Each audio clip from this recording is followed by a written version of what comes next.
the social media landscape has changed dramatically. It has.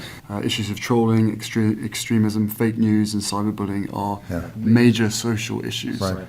Is there more that you could have done as president to get ahead of some of these issues, do you think? Well, most of this is happening in the outside of government. And in the United States in particular, we have a very strong First Amendment.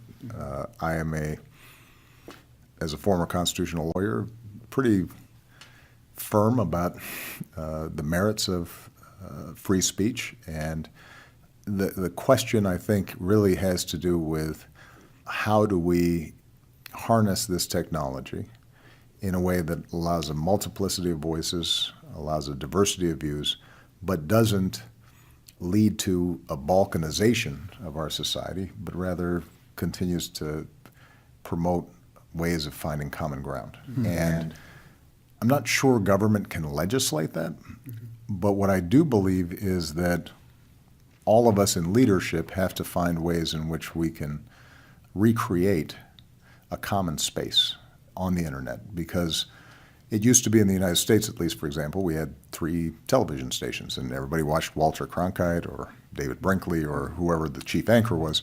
Everybody had a common set of facts.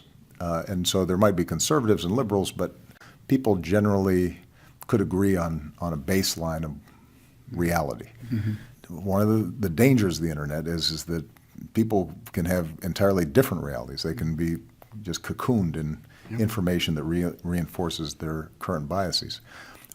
One of the things that I think I discovered even back in 2007, 2008 is a good way of fighting against that is making sure that online communities don't just stay online, that they move offline. Mm-hmm. And what I mean by that is that I think the social media is a really powerful tool for people of common interests to convene and get to know each other and connect. But then it's important for them to get offline, mm-hmm.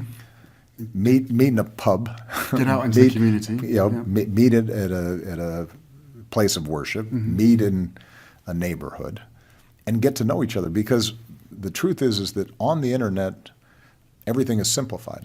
And when you meet people face to face, it turns out they're complicated. There may be somebody who you think is diametrically opposed to you when it comes to their political views, but you root for the same sports team, or you notice that they're really good parents, and that's something that you as a parent care about. And debating it's important. And you find areas of common ground because you see that things aren't as simple as have been portrayed in whatever chat room you've been in.